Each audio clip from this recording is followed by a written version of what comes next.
Bismillahirrahmanirrahim. Assalamu alaikum, my dear students. I am Dr. Muhammad Junaid Ghori, and we are talking about a research hypothesis, how to develop a research hypothesis, what is the importance of research hypothesis, and also we will be talking about in this lecture regarding the characteristics of hypothesis. और हम इसमें कुछ different किस्म की hypothesis को generate करने की भी कोशिश करेंगे, ताकि हम जब हम अपना रिसर्च प्रोसीजर में एंटर हों, रिसर्च कर रहे हों, तो हमें अंदाज़ा हो कि हाइपोथेसिस जो है वो कैसे लिखी जा सकती है और उसको कैसे जो है वो टेस्ट किया जा सकता है, और हाइपोथेसिस लिखते हुए किन चीज़ों का ख्याल करना चाहिए। तो आप लोगों को याद होगा, in our last lecture we talked about the definition of hypothesis, and then we talked about different characteristics of hypothesis, और इसके अलावा हमने जो है हाइपोथेसिस के मुख्तलिफ जो है वो टाइप्स के हवाले से बात की थी। उसी डिस्कशन को कंटिन्यू करते हुए हम आज जो है वो अपनी टाइप्स ऑफ हाइपोथेसिस से आगाज़ करते हैं। और इसके लिए मैं आपको अर्ज़ करता चलूँ कि आपने जो है वो रिसर्च मेथड्स के नाम से एक किताब है वर्चुअल यूनिवर्सिटी की, जिसको आप कंसल्ट कर सकते हैं। इसके अलावा आप डोमिनिक एंड विमर की किताब है मैस मीडिया रिसर्च, जिसको आप कंसल्ट कर सकते हैं हाइपोथेसिस की अंडरस्टैंडिंग के लिए, हाइपोथेसिस राइटिंग स्टाइल्स के लिए और हाइपोथेसिस के कैरेक्टरिस्टिक्स के हवाले से। यानी हमारा जो मुकम्मल लेक्चर है इसको आप इन किताबों से कंसल्ट कर सकते हैं। तो जहाँ तक टाइप्स ऑफ हाइपोथेसिस की बात है, तो पहली जो टाइप हमारे सामने आती है वो है डिस्क्रिप्टिव हाइपोथेसिस की। A descriptive hypothesis contains only one variable. Thereby, it is also called as univariate hypothesis. Descriptive hypothesis typically states the existence, size, form, or distribution of some variables. The first hypothesis contains only one variable. It only shows the distribution of level of commitment among the officers of the organization, which is higher than the average. Such a hypothesis is an example of descriptive hypothesis. ये वो example है जो हमने last lecture में भी discuss की थी।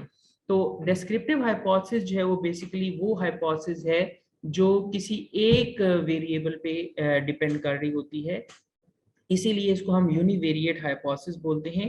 और डिस्क्रिप्टिव हाइपोथेसिस जो है वो पर्टिकुलरली किसी एक वेरिएबल को, फिनोमेना को, इंसिडेंट को डिस्क्राइब कर रही होती है, और आप डिस्क्रिप्टिव वे में अपनी एक एजम्पशन जनरेट करते हैं।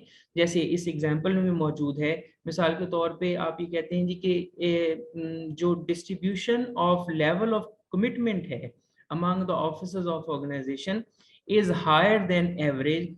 तो ये आप यानी सिंपल सी एक एजम्पशन क्रिएट करते हैं किसी एक ही वेरिएबल के हवाले से कि जो आपके ऑफिसर्स हैं उनमें जो लेवल ऑफ कमिटमेंट है वो एक दूसरे से या दूसरे लोगों की निस्बत जो है वो हायर है, और वो एफिशिएंसी के साथ आप उसको मैयर कर रहे होते हैं। इसी तरह जो दूसरी हाइपोथेसिस है वो रिलेशनल हाइपोथेसिस है। Relational hypothesis are propositions that describe a relationship between two variables. अब हम इसमें थोड़ा सा आगे जा रहे हैं कि हम यूनिवेरिएट हाइपोथेसिस से उस हाइपोथेसिस की तरफ जा रहे हैं, उस असम्पशन की तरफ जा रहे हैं जिसके अंदर एक से ज़्यादा जो है वो वेरिएबल्स मौजूद हैं। फॉर इंस्टेंस आप लोगों ने अक्सर जो है वो पॉजिटिव नेगेटिव रिलेशनशिप के हवाले से अक्सर देखा होगा कि आप ये कहते हैं जी कि ऐसा होगा तो ऐसा होगा। फॉर इंस्टेंस आप लोगों ने अक्सर मुझे ये एग्जांपल देते हुए सुना होगा कि the higher you go the cooler it is, there is a cause and then there is an effect, that effect can be positive और that effect can be negative. ठीक है, तो अब उसमें क्या होता है कि ये जो रिलेशनल हाइपोथेसिस है, यानी जैसा नाम से जाहिर है कि ये दो वेरिएबल्स के दरमियान आप एक दूसरे के साथ रिलेशनशिप जो है वो शो करती है। जैसे हम जो एग्जांपल स्टडी कर रहे हैं उसके अंदर आप ये देखिए कि आप ये कह सकते हैं कि level of commitment is directly proportional to the level of efficiency. ठीक है, the higher the level of commitment the more would be the level of efficiency. यानी मैं एक सादा अल्फाज में आपको ये बात बता रहा हूँ, जो हमने किताब से एग्जांपल हम स्टडी कर रहे हैं, कि जितना आपका आपके काम के अंदर जो है वो कमिटमेंट का लेवल होगा, उतनी ही आपकी एफिशिएंसी बेहतर होगी। टेलीविजन के हवाले से, मीडिया के हवाले से अगर आप एग्जांपल लेना चाहें तो आप ये कह सकते हैं, जैसे कल्टीवेशन हाइपोथेसिस है कि the more you watch television there is a likelihood that you would get more affected from the media content, the television content। जिस तरह से आप लोगों को याद होगा, जॉर्ज गर्बनर ने जो है वो हाइपोथेसिस दी कि जो हैवी व्यूअर्स ऑफ टेलीविजन है, they are likely to get more affected from the television messages as compare to the light viewers. तो इसमें व्यूअरशिप जो है वो एक कॉज है, और उसका इफेक्ट जो है वो उसका इफेक्ट है, यानी उसका इम्पैक्ट जो है वो इफेक्ट है। यूं पहले कि जितना आप टेलीविजन ज्यादा देखेंगे, उतना आपके ऊपर उसका इम्पैक्ट जो है वो ज्यादा होगा। तो एक जो है वो कॉज है और दूसरा इफेक्ट है। अब इन दोनों वेरिएबल्स को आगे चल के हम अगली क्लासेस में पढ़ेंगे। एक वेरिएबल को हम इंडिपेंडेंट वेरिएबल बोलते हैं और दूसरे वेरिएबल को डिपेंडेंट वेरिएबल बोलते हैं। तीसरी जो टाइप है दोस्तों, that is the correlational hypothesis. Correlational hypothesis states merely that the variables occur together in some specified manner without implying that one cause the other. यानी ऐसा नहीं, कोरिलेशनल हाइपोथेसिस जो है वो ये सजेस्ट करती है कि जो वेरिएबल्स हैं उनका वन वे और द अदर एक दूसरे के साथ कोई पर्टिकुलर किस्म का रिलेशनशिप है, एक दूसरे के ऊपर जो है वो एक दूसरे के साथ जो है वो उनका यूं समझ लें कि रिलेशन है, लेकिन इफेक्ट और कॉज वाला रिलेशन नहीं है। अब वो कोरिलेशन वो है क्या, वो किस किस्म का रिलेशन है, उसी को ही एक्सप्लोर करना जो है वो रिसर्चर का काम है। मिसाल के तौर पे level of job commitment of the officers is positively associated with their level of efficiency. अब इसके अंदर जब आप अगर गौर करें इस एग्जांपल के अंदर, तो वो ये कह रहा है कि जो लेवल ऑफ जॉब कमिटमेंट है ऑफिसर्स का, उसका वो पॉजिटिवली एसोसिएटेड है यानी रिलेटेड है किसके साथ, आपकी एफिशिएंसी के साथ। दो बेसिकली वेरिएबल है, लेवल ऑफ कमिटमेंट और दूसरा एफिशिएंसी। अब वो इसकी एसोसिएशन को शो कर रहा है। अब हाइपोथेसिस में आप क्या कह रहे हैं कि इन दोनों वेरिएबल्स का आपस में एक पॉजिटिव एसोसिएशन है, जो आप एज ए रिसर्चर एक्सप्लोर करेंगे रिसर्च करते हुए। इसी तरह जो एक्सप्लेनेटरी रिसर्च है, अगेन इसको हम जो है वो कॉजल हाइपोथेसिस बोलते हैं।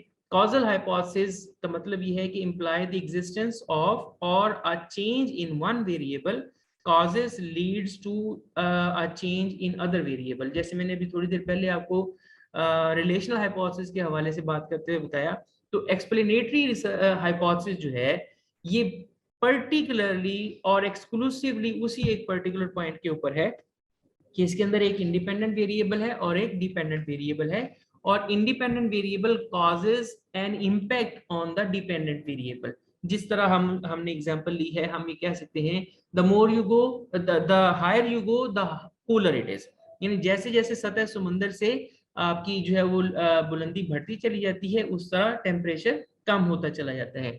इसी तरह आप लोगों ने अक्सर मुझे एग्जांपल देते हुए सुना होगा, if a mad dog bites a person the person would die mad। ठीक है, मिसाल के तौर पे कहने का मकसद क्या है कि अगर पागल कुत्ता इंसान को काटता है तो चांसेस हैं, पॉसिबिलिटी है कि वो शख्स जो है वो विक्टिम जो है वो पागल होके मरेगा। ठीक है, तो अब इसके अंदर कुत्ते का काटना एक इंडिपेंडेंट वेरिएबल है जो कॉज क्रिएट कर रहा है, और कॉज क्या है, डेथ, मैड डेथ। और उसका किसके ऊपर है, आपके विक्टिम के ऊपर। तो इंडिपेंडेंट वेरिएबल जो है वो कुत्ते का काटना, और इफेक्ट क्या है, मौत, पागल होकर मौत होना। तो ये जो एक्सप्लेनेटरी रिसर्च है, ये कॉजल हाइपोथेसिस भी हम इसको बोलते हैं। और इसका मकसद क्या है कि ये एक्सप्लेन करती है कि कौन सा जो वेरिएबल है कौन से वेरिएबल को इफेक्ट करता है और किस तरह से करता है। इसी तरह से कुछ जो है वो डिफरेंट वेज हैं, ये जो आपके सामने हैं, कि किसी भी हाइपोथेसिस को मुख्तलिफ अंदाज से जो है वो कैसे आप स्टेट कर सकते हैं, लिख सकते हैं। जैसे higher motivation influences higher efficiency. अब ये जो इन्फ्लुएंसेस हायर एफिशिएंसी है, अब अगर इसको आप देखें तो आपको ये लग रहा है कि ये रिलेशनल हाइपोथेसिस नजर आ रही है हमें, कि रिलेशन शो कर रही है किस किस्म का रिलेशन होगा। Higher motivation is associated with the higher efficiency, ये कोरिलेशनल हाइपोथेसिस की एग्जांपल हमारे सामने आ रही है कि ये एसोसिएशन शो कर रही है। Higher motivation causes higher efficiency, ये कॉज एंड इफेक्ट वाली, जैसे हमने अभी एग्जांपल ली है एक्सप्लेनेटरी हाइपोथेसिस की। इसी तरह दोस्तों एक नल हाइपोथेसिस है। null hypothesis simply states that there is no relationship between the variables, or the relationship between the variables is zero. That is how symbolically null hypothesis is denoted. आप यूं कह सकते हैं कि फर्ज करें आप इनिशियली आपने अज्यूम किया कि दो वेरिएबल जो आप स्टडी कर रहे हैं उनका आपस में कोई ना कोई रिलेशनशिप है, you were not sure कि वो रिलेशनशिप कैसा है, or sometimes even if you had some idea that there could be this kind of relationship between these two variables, but once you go into the research and you conduct the research, at the end of the day you find it out that there is no relationship actually, you see, or if the relationship exists, its level is zero. अब इस ये जब ये result आ जाता है, for instance अगर हम ये मिसाल लें कि क्लाइमेट चेंज के हवाले से जी जो हमारा बिलियन सुनामी ट्री वाला जो कॉन्सेप्ट है गवर्नमेंट ऑफ पाकिस्तान का, बिलियन सुनामी ट्री कॉन्सेप्ट और the policy causes the climate change discourse in the newspapers, ठीक है। ये आजकल हमारे यहाँ रिसर्च भी हो रही है कि क्या बिलियन सुनामी ट्री का जो कॉन्सेप्ट है या जो पॉलिसी है प्राइम मिनिस्टर इमरान खान की तरफ से, former prime minister of Pakistan Imran Khan की तरफ से जब ये दिया गया, तो क्या उसके बाद से जो है वो हमारे मीडिया ने इसको एज ए डिस्कोर्स टेकअप करना शुरू किया, या इससे पहले भी था, और ये फिर किस किस्म का था? तो अब ये देखिए दो चीजें हैं, क्लाइमेट चेंज की policy by the government and the discourse in the media, particularly newspaper. तो आप क्या कह रहे हैं कि आप एक का रिलेशनशिप चेक करना चाह रहे हैं दूसरे के साथ। तो अब फर्ज करें कि आप at the end of the day ये रिजल्ट लेके आ जाते हैं कि यार यहाँ पे तो कोई रिलेशनशिप है ही नहीं। मतलब ये है कि कुछ न्यूज़पेपर ऐसे हैं कि ये बिलियन सुनामी ट्री का जो क्रिटिकल टाइम है, क्रिटिकल टाइम से मुराद ये है कि यानी पॉलिसी आने के बाद कितनी कवरेज मिली, और नॉन क्रिटिकल टाइम यानी इस पॉलिसी को पब्लिक करने से पहले वही अखबार उसको कितनी जो है कवरेज दे रहा था। तो आपने नोटिस किया कि एक अखबार के अंदर तो जो है वो कोई फर्क नजर आ रहा है, और दूसरे न्यूज़पेपर के अंदर उल्टा है। यानी जब इमरान खान नहीं भी बात कर रहे थे तो डॉन न्यूज़पेपर तब भी क्लाइमेट चेंज के हवाले से बात कर रहा था, डिफॉरेस्टेशन के हवाले से बात कर रहा था। अब जब उन्होंने कह दिया है तो उसकी फ्रीक्वेंसी में कोई चेंज नहीं आया। तो आप at the end of the day उसमें क्या रिजल्ट निकालने के काबिल हो जाएंगे कि या तो वो कोई उनका दोनों वेरिएबल्स का आपस में रिलेशनशिप है नहीं, और अगर है तो वो जीरो लेवल का है। तो ऐसी सूरत में समटाइम्स हम ये समझते हैं कि शायद हमारी हाइपोथेसिस खराब हो गई है या मेरे रिजल्ट खराब हो गए हैं। तो ऐसा नहीं है, हम इस किस्म के रिजल्ट्स को हम बाकायदा केटर करते हैं, थ्योराइज करते हैं, डिस्कस करते हैं, और इस किस्म की जो हाइपोथेसिस है जिसमें रिलेशनशिप जो है वो जीरो निकल आए उसको हम नल हाइपोथेसिस बोलते हैं। इसी तरह से अगर हम जो है वो रिसर्च हाइपोथेसिस की जो हाइपोथेसिस है उसकी एक और किस्म है जिसको हम पर्टिकुलरली रिसर्च हाइपोथेसिस बोलते हैं। तो उसको अगर हम थोड़ा डिस्कस करें तो हम ये कह सकते हैं कि research hypothesis is the actual hypothesis formulated by the researcher which may also suggest the nature of relationship, the direction of relationship. For example, a level of job commitment of the officers is positively associated with the level of efficiency. In many situations, the researcher develops studies based on existing theory and are able to make predictions about the outcome of their work. अब research hypothesis जो है इसमें क्या होता है कि already आपके पास एक रिसर्च डेटा मौजूद है, उस डेटा से इंस्पायर होके, गाइड होके, इंस्ट्रक्ट होके आप उससे एडवाइस लेके, रहनुमाई लेके आप एक हाइपोथेसिस जो है वो जनरेट करते हैं, आप एक एजम्पशन जो है वो क्रिएट करते हैं कि मुमकिन है कि ऐसा हो। तो उसको पर्टिकुलरली हम जो है वो रिसर्च हाइपोथेसिस के नाम से जानते हैं। ऐसी हाइपोथेसिस को ये यूं समझ लें कि एक ब्रॉडर टर्म है और इसके अंदर मजीद जो वही टाइप्स हैं हमारे पास हाइपोथेसिस की जो हम ऑलरेडी डिस्कस कर चुके हैं। अब ये हाइपोथेसिस जो है इसके बेनिफिट्स क्या हैं, हमें इनका फायदा क्या है। आप यूं समझिए कि सादा अल्फाज में आपकी जो हाइपोथेसिस है आपकी रिसर्च को, आपके प्रोजेक्ट को, आपके थीसिस को डायरेक्ट करती है। आपकी जो है वो हाइपोथेसिस जो है वो उसको डायरेक्ट करती है, उसकी खास डायरेक्शन जो है वो सेट करती है कि आपने रिसर्च करनी कैसे है, ये किन पैरामीटर्स पे आपने रिसर्च करनी है। इसी तरह दूसरा जो पॉइंट है वो है कि eliminate trial and error research. Hypothesis क्या आपको हेल्प आउट करती है कि ये जो ट्रायल एंड एरर का जो प्रोसेस है इसमें से आपको निकाल लेती है। क्यों, किस तरह कि देखिए आप, हम ये कह रहे हैं कि हाइपोथेसिस जो है वो एजुकेटेड गेस है, यानी ऑलरेडी रिसर्च जो हो चुकी हुई है उस पे आप रिलाई करते हुए, उससे एडवाइस लेते हुए आप एक नई हाइपोथेसिस जो है वो जनरेट कर रहे हैं। तो इसलिए आपका जो आने वाला काम है वो already trial and error method में से गुजर के आ चुका है, इसलिए अब आपको दोबारा से उस साइकिल में एंटर होने की जरूरत नहीं पड़ेगी। Similarly hypothesis helps out help rule out intervening and confounding variables। अब इसमें एक और इम्पॉर्टेंट एस्पेक्ट है जो टेक्निकल एस्पेक्ट है, वो ये है कि जब आप कोई हाइपोथेसिस जो है वो जनरेट करते हैं तो आप ये तय कर लेते हैं पहले से स्टडी की बुनियाद पे, अपने लिटरेचर रिव्यू की बुनियाद पे, उससे गाइडेंस लेते हुए कि इस हाइपोथेसिस के अंदर, ये फिनोमेना के अंदर पहली बात तो ये है कि कोई इंटरवीनिंग वेरिएबल है नहीं।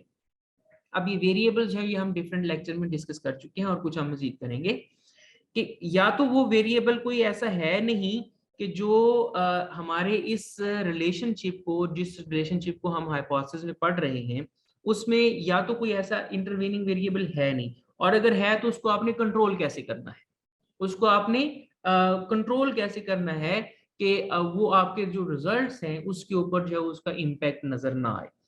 ये हेल्प भी आपको हाइपोथेसिस की कंस्ट्रक्शन से मिलेगी। Similarly hypothesis allows the qualification of variables.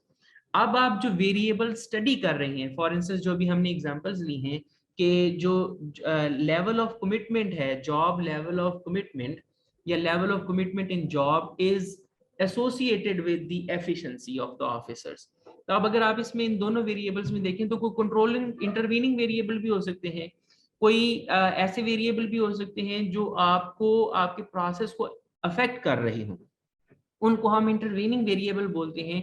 मिसाल के तौर पे हेल्थ है, फॉर इंस्टेंस आप एक consistently, for instance God forbid you are suffering from, you see this pollen allergy living in here in Islamabad, तो आप क्या करेंगे कि आपकी जो अल्टीमेटली आपकी जो परफॉर्मेंस है, बेशक आप जितने मर्जी कमिटेड हैं, आप डेली ऑफिस में आते हैं, टाइम भी पूरा देते हैं, लेकिन बिकॉज ऑफ दैट स्नीजिंग और रनिंग नोज और running water from your eyes, that causes a kind of hindrance in your best performance. ऐसा होता है ना जी। तो आप उसमें क्या करेंगे कि आप उसको, ये जो हेल्थ है ये एक इंटरवीनिंग वेरिएबल है। अब इस सारी डिस्कशन का मकसद क्या है कि हाइपोथेसिस आपको ये बता रही है कि असल में आपके दो वेरिएबल्स हैं, आपका लेवल ऑफ कमिटमेंट और आपकी efficiency, but at the same time कुछ और इश्यूज भी हो सकते हैं। मिसाल के तौर पे आपकी अभी नई नई शादी हुई है, आपकी सोशल लाइफ है, तो आपकी जो वो कमिटमेंट है वो भी आपकी जो जॉब कमिटमेंट है उसके ऊपर असरअंदाज हो रही है, आपकी हेल्थ है वो उसके ऊपर असरअंदाज हो रही है। तो आप एज ए रिसर्चर क्या करते हैं कि इन वेरिएबल्स को क्वालिफाई कर लेते हैं, डिस्कस कर लेते हैं, एक्सपोज करते हैं कि ये किस तरह से आपके जो रिजल्ट्स हैं उनको अफेक्ट कर सकते हैं। अब बात थोड़ी लंबी होगी, I will try my level best कि इसको थोड़ा सा मजीद शॉर्ट किया जा सके। क्राइटेरिया फॉर गुड हाइपोथेसिस, यानी जो गुड हाइपोथेसिस है, कोई अच्छी हाइपोथेसिस है, उसके अंदर क्या क्राइटेरिया है उसका, कि हम यूं समझ लें कि ये चीजें अगर उसके अंदर होंगी, ये उसके जो फीचर्स होंगे, तो हम कहेंगे कि वो हाइपोथेसिस जो है वो एक अच्छी हाइपोथेसिस है। तो हम ये कह सकते हैं कि बेसिकली 4 एसेंशियल कैरेक्टरिस्टिक्स हैं जिनको हम कह सकते हैं कि this should be considered as a criteria for a good hypothesis. उसमें सबसे पहली बात यह है कि वो कंपैटिबल हो with current knowledge. Compatible with current knowledge का मतलब क्या है कि आप कोई ऐसी बात नहीं कर रहे जो ऑलरेडी एग्जिस्ट नहीं करती, या जो बिल्कुल ही मतलब ये है कि आउट ऑफ द वर्ल्ड हो, ऐसा नहीं आप कोई बात कर रहे। कि फॉर इंस्टेंस अगर हम जो है वो जॉर्ज गर्बनर की जो हाइपोथेसिस है, कल्टीवेशन हाइपोथेसिस है, उसकी अगर हम बात करते हैं कि the more you watch television the more you will get affected from the television content, तो लाइकलीनेस है कि आप उससे ज्यादा अफेक्ट हो। तो अब ये एग्जिस्टिंग नॉलेज है।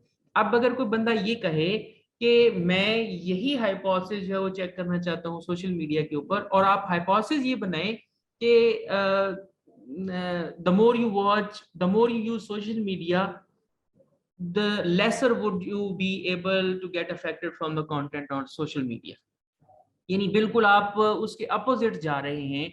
जो कल्टीवेशन हाइपोथेसिस दी है आपको जॉर्ज गर्बनर ने, आप उसके बिल्कुल अपोजिट जा रहे हैं।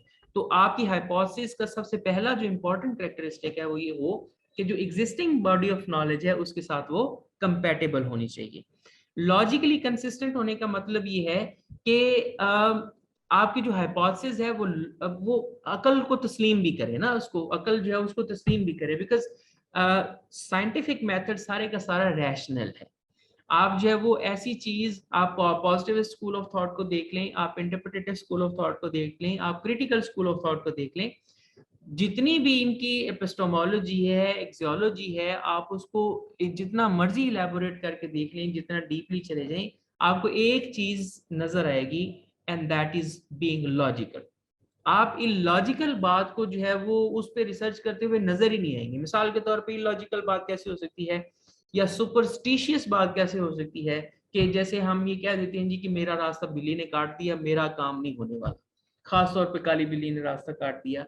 तो अब ये एक सुपरस्टिशन है, एक ऐसी बात है जिसको साइंटिफिकली प्रूव नहीं किया जा सकता, ना ही किया गया है, तो ये एक इलॉजिकल बात नजर आती है। तो आप जब हाइपोथेसिस क्रिएट कीजिए, जब भी आप रिसर्च करना चाहो, हाइपोथेसिस क्रिएट करना चाहो, तो आपने इस बात का ख्याल रखना है कि आपकी हाइपोथेसिस जो है वो लॉजिकल हो, इलॉजिकल नजर ना आए।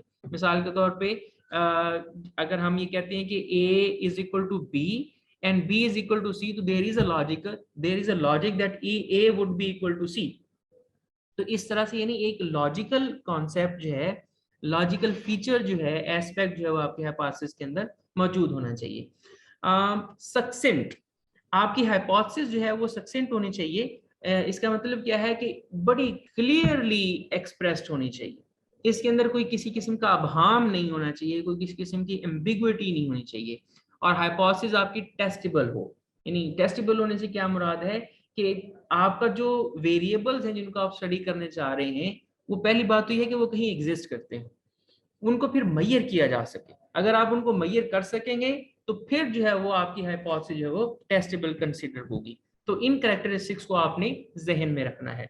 अगर रोल के हिसाब से बात करें, हाइपोथेसिस का रोल क्या है, जैसे मैं आपको पहले बता चुका हूं कि एक तो ये आपकी डायरेक्शन सेट करती है स्टडी की, आपके जो फैक्ट्स हैं उनको आइडेंटिफाई करती है कि कौन से जो है वो अवेलेबल है और कौन से अवेलेबल नहीं है, या कौन से रेलेवेंट है और कौन से रेलेवेंट नहीं है। उसके अलावा एक और इम्पॉर्टेंट एस्पेक्ट जो भी हमने पहले डिस्कस नहीं किया, वो ये है कि हाइपोथेसिस आपको गाइड करती है, सजेस्ट करती है कि कौन सा एप्रोप्रिएट रिसर्च डिजाइन जो है वो आप अप्लाई करेंगे अपनी स्टडी के अंदर। जो आपकी हाइपोथेसिस है उससे आपको रहनुमाई मिलेगी, गाइडेंस मिलेगी, कि डायरेक्शन मिलेगी कि आपका जो एप्रोप्रिएट रिसर्च डिजाइन है वो आपकी स्टडी के अंदर क्या होगा। It also provides a framework for organizing the conclusions of the findings. ये बहुत इंपॉर्टेंट एस्पेक्ट है, ये भी पहले अभी जिक्र नहीं हुआ।